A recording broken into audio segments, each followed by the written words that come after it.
What were the Founding Fathers thinking? All right, Mark, these Founding Fathers gathered in here, they created the Constitution, and at the very end, they create a way for states to get together and amend the very document they had created.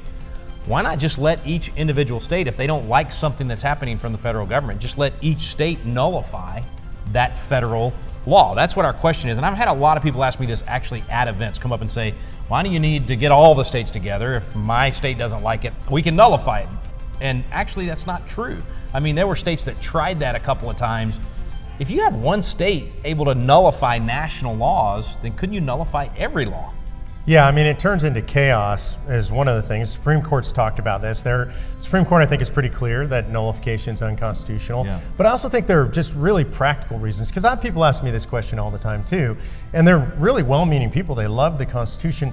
There's a couple of things I say practically, politically speaking, because I think this is important. Yeah. If we're going to try and do something, we're going to go through the political process. We've got to be able to accomplish it. Otherwise, why are we even trying, right? So one of the things is about narrative.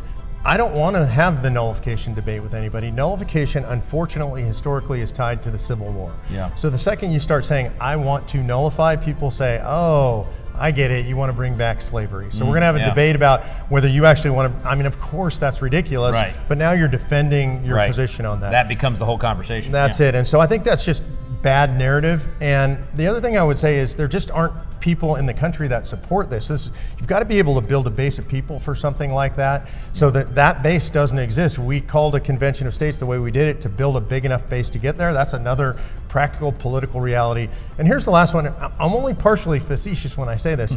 People who believe in nullification, they don't really like their kids because that means their kids are going to have the same fight over and over and over again, right? Yeah. Let's say your state does nullify a law. Let's say you could actually pull this off. Well, it doesn't mean Congress can't pass the same law again and again and again. Right. And by the way, they have legions of people, trillions of dollars worth of people lobbying for this stuff all the time. They can pass these laws as many times as they want. Are you going to keep fighting them? Or are you going to sentence your kids to the same fight over and over? It's not a structural reform. We need structural reform. These guys were thinking, fix this whole system itself. Don't try to do this piecemeal in each individual state. That's what the Founding Fathers were thinking.